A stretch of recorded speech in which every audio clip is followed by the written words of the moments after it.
I invite every person, I invite every woman here, every non-Muslim woman here, to stand to the side when we leave here and talk to a Muslim lady. I mean, now, let's not ask Barbara Walters about how Muslim women feel. You know, let's not ask Tom Brokaw how Muslim women feel. Let's not ask CNN, ABC, Fox. Let's not ask the London Times or the Australian Times.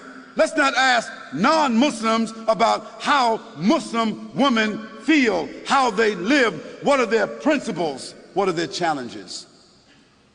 If you want to be fair, ask a Muslim woman. Ask my wife.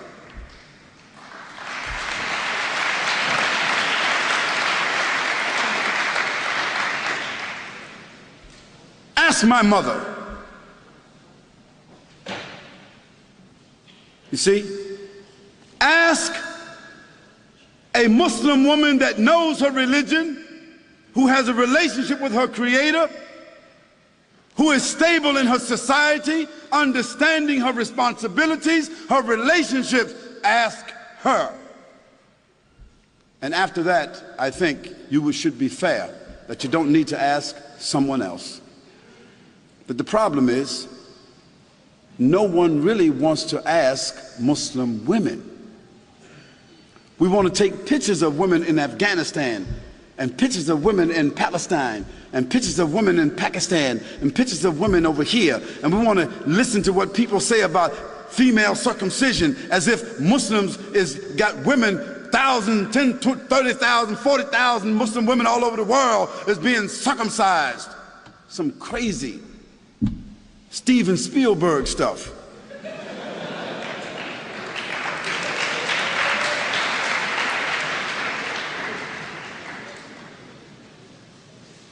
And let me give you a statistic that you should know about.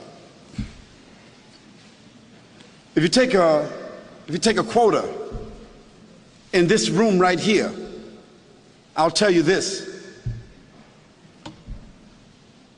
Most every Muslim woman in this room will be a college graduate, or is a college graduate, or is very intelligent and very much socially endowed. And within her family structure, we find that women control the wealth more so than men. Now, what does that say to you?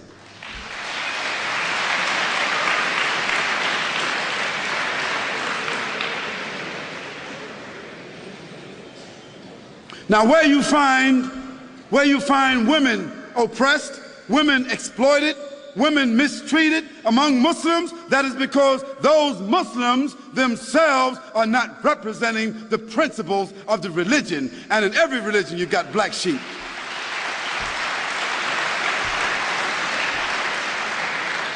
But then again, you can't tell me that the 148,000 prostitutes that walk the streets in the UK, or the 76,000 prostitutes that walk the streets of Holland that have licenses to do so, you can't tell me that all these little young naked little girls walking around Australia with no clothes on, you can't tell me that they represent liberation.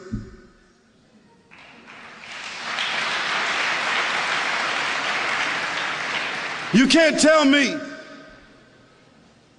that the 2,350 abortions, murders that take place with these young women, you can't tell me that that represents sophistication.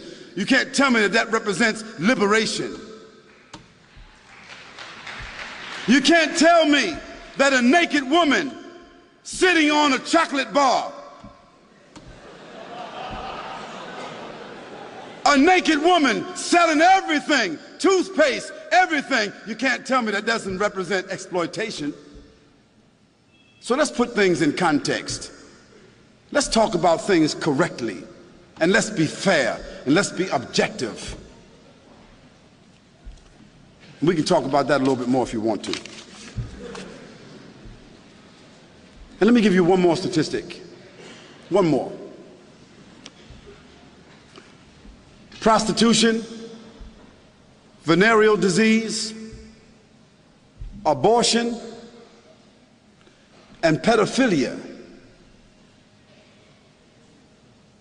And this horrendous number of children being raped and kidnapped that exists in the Western world.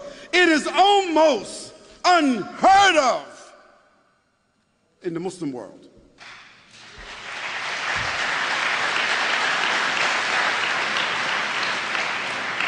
So I think that the statistics kind of like speak for themselves.